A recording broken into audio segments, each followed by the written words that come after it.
Chers astrolosophistes, bonjour et bienvenue à celles et ceux qui nous rejoignent. Aujourd'hui, nous allons regarder la pleine lune en Taureau du 12 novembre 2019. Sur Paris, elle aura lieu à 14h34.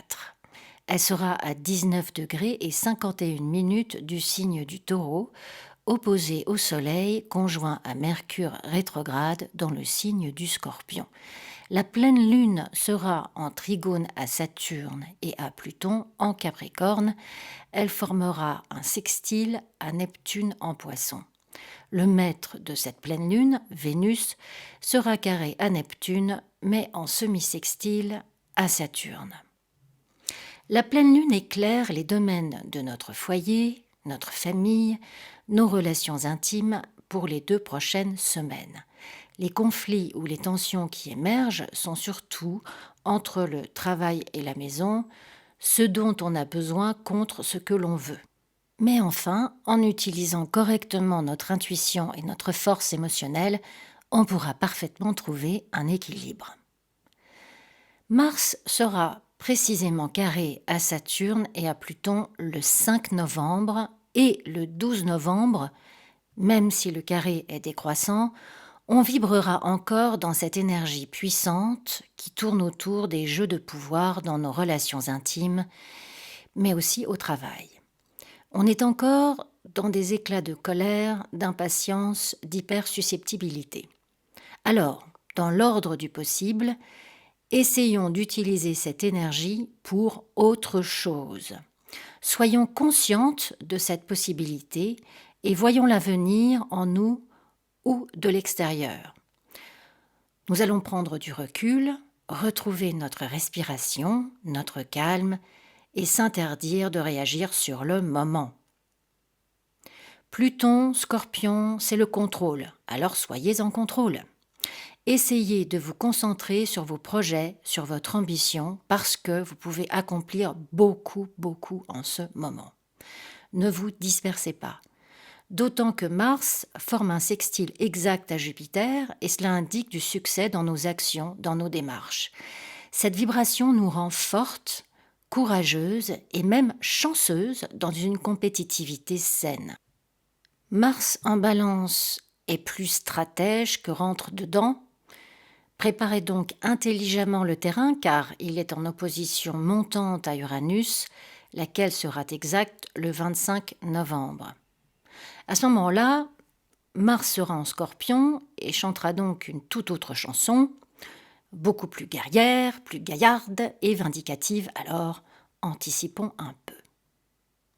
Alors cette pleine lune, elle est opposée à une conjonction Soleil-Mercure rétrograde en Scorpion. La lune est éclairée par le Soleil et elle-même réfléchit cette lumière sur Mercure rétrograde qui sera exactement conjoint au Soleil entre le 11 et 12 novembre, à 18 degrés et quelques, je ne me souviens plus des minutes. Alors, on ne va pas faire toute la chronique sur cette rétrogradation, mais il y a plusieurs facteurs très intéressants à souligner. Déjà, cette conjonction Soleil-Mercure rétrograde n'arrive que 13 fois par siècle. Et la dernière fois, c'était le 9 novembre 2006. Il s'agit donc de la chance assez précieuse de ressentir très clairement les situations et de recevoir une véritable épiphanie. Mercure va faire 2 sextiles à Saturne, le premier le 13 novembre et le deuxième aura lieu le 30 novembre. Si vous avez besoin d'aide administrative ou d'une autorité établi pour renforcer la structure d'un projet que vous êtes en train de réaliser, il faut utiliser cette vibration aux dates que l'on vient de citer. Ces consolidations vont venir suite à de véritables éclairs de génie quant aux changements, aux améliorations que vous voulez opérer. Il y a déjà eu un premier sextile de Mercure à Pluton le 19 octobre, mais il y en a 2 autres. Le premier aura lieu le 9 novembre et le 3 décembre lorsque Mercure sera direct. Ensuite, Mercure fera un magnifique trigone à Neptune le 13 novembre, puis un autre le 28 novembre, nourrissant notre idéal d'une enthousiasmante énergie. Mercure rétrograde en Scorpion passe aussi sur le trajet effectué par Vénus rétrograde en Scorpion l'année dernière, en octobre 2018, sur les 10 premiers degrés du Scorpion. Alors, qu'aviez-vous commencé l'année dernière qui va être à nouveau sollicité et approfondi cette année? Dans tous les cas, on va vouloir analyser, on va vouloir comprendre notre comportement pour justement descendre de l'infernal et interminable manège de la culpabilité, de la honte, de la jalousie et autres réjouissances qui plombent nos relations familiales. Cette fin d'année, cette fin de décade amène donc la possibilité d'une transformation majeure dans notre existence et nous serions bien avisés de saisir cette opportunité absolument exceptionnelle.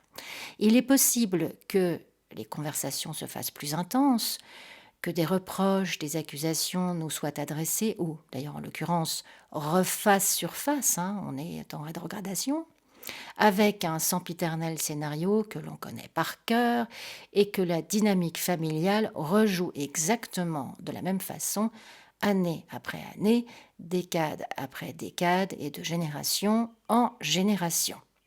Cette période s'annonce donc comme une opportunité de pouvoir prendre le recul nécessaire et observer les mécanismes à l'œuvre ici et s'en défaire purement et simplement.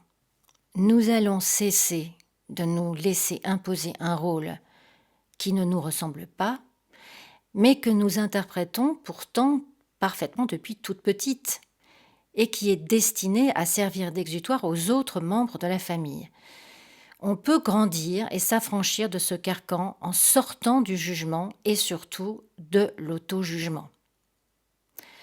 En parlant de jugement, si vous vivez une situation avec l'administration judiciaire ou juridique, il se peut qu'il y ait une véritable avancée, voire une libération dans ce domaine. En revanche, il existe une mise sous microscope des domaines de nos impôts, c'est-à-dire le domaine de la maison 8, le domaine plutonien, de nos impôts, de nos dettes, de l'argent des autres, d'un héritage, d'un conjoint, qui impacte nos relations intimes en ce moment. D'autant qu'Uranus en Taureau, juste en face, même s'il n'est pas en opposition, présente un défi au niveau de nos propres ressources. Le maître de la pleine lune Vénus est carré à Neptune. Là, le conseil, c'est d'être particulièrement vigilante pour tout ce qui concerne l'immobilier, où il existe des risques d'abus de confiance ou des erreurs de jugement. On va même peut-être devoir rembourser quelqu'un ou devoir être obligé de prêter une somme. Bon, le semi-sextile à Saturne évoque quand même la possibilité de se faire aider par une structure administrative. Bref, gardez un œil sur vos finances. De toute façon, la conjonction Saturne-Pluton de janvier parle également d'une vraie vigilance à ce sujet. Si vous êtes une habituée de la bourse ou êtes actionnaire, c'est le moment de vous poser des questions sur la suite des événements. D'ailleurs, à ce sujet, j'ai suivi le passionnant séminaire organisé par Astrology University le week-end dernier et Grace K. Morris était également invitée pour se prononcer sur la situation économique en 2020. Alors, c'est une astrologue qui s'est spécialisée dans le marché boursier, l'immobilier, les guerres commerciales, etc. Et elle travaille principalement avec des chefs d'entreprise et des actrices et acteurs du gouvernement américain. C'est pas un domaine qui me passionne, mais la vision qu'elle a donnée de la configuration Soleil-Jupiter-Pluton m'a paru tout à fait appropriée. Du coup, j'ai sorti les dates financièrement très propices que je vous donnerai la semaine prochaine dans une petite vidéo à ce sujet. Mais revenons à nos moutons. Alors, la pleine lune fait un trigone magnifique à Saturne.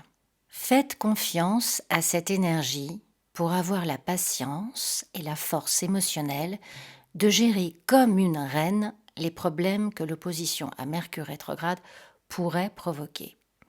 On pourra faire confiance à notre intuition, notre cerveau reptilien qui arrivera à subordonner nos envies à notre volonté. Notre bon sens instinctif va nous aider à prendre d'importantes décisions pour notre famille, notre foyer, nos relations intimes. C'est une période pendant laquelle nos valeurs, notre sens de la tradition, nos rapports avec nos grands-parents, même une grand-mère, peuvent apporter de très bons conseils et des solutions à nos problèmes. La pleine lune sera aussi sextile à Neptune en Poisson et va nous rendre plus en phase avec nos sentiments, notre sensibilité et notre entourage proche. Ici aussi, l'intuition est exacerbée et va également nous aider à ne pas alimenter les complications potentielles de la rétrogradation. Et puis, j'en parle dans toutes les chroniques, mais avec ce sextile, ça y est, c'est le moment de vous mettre à la méditation, au rêve éveillé ou toute autre activité spirituelle qui renforcera votre confiance en vous. Et puis on termine avec ce magnifique trigone à Pluton qui va bien sûr intensifier notre sensibilité émotionnelle, mais aussi participer à la transformation psychologique positive du domaine qui nous empêchait d'avancer. Les relations que l'on chérit peuvent atteindre une profondeur plus nourrissante psychologiquement et évoluer dans une compréhension plus ouverte l'un de l'autre. Cela peut aussi annoncer une nouvelle et très intense rencontre qui peut transformer notre vie sans que nous l'attendions. Avant de nous quitter, vous savez que j'aime partager avec vous des liens qui me plaisent et aujourd'hui je vous propose d'aller voir sur Facebook un événement qui a lieu le 9 novembre autour du bien-être au travail. L'événement s'intitule « 8 clés pour une vie épanouie pro » et est tenu par un collectif de 5 femmes tout à fait remarquables qui vont nous aider à faire le point sur notre évolution professionnelle. N'hésitez pas à les contacter pour en savoir plus. Pour les consultations privées, j'ai décidé de faire bénéficier de 10% celles et ceux qui se sont abonnés à ma chaîne et ce jusqu'au 15 novembre. Je n'ai pas beaucoup de place, aussi bien sûr ce sont les premiers qui réservent qui pourront en bénéficier. Voilà, nous nous retrouvons la semaine prochaine pour une chronique sur les dates propices financièrement. Puis je posterai également la méditation de Joe Dispenza en français, issue de son livre « Le placebo, c'est vous ». Excellente pleine lune à vous tous et je vous dis à bientôt sur Astrolosophie Café.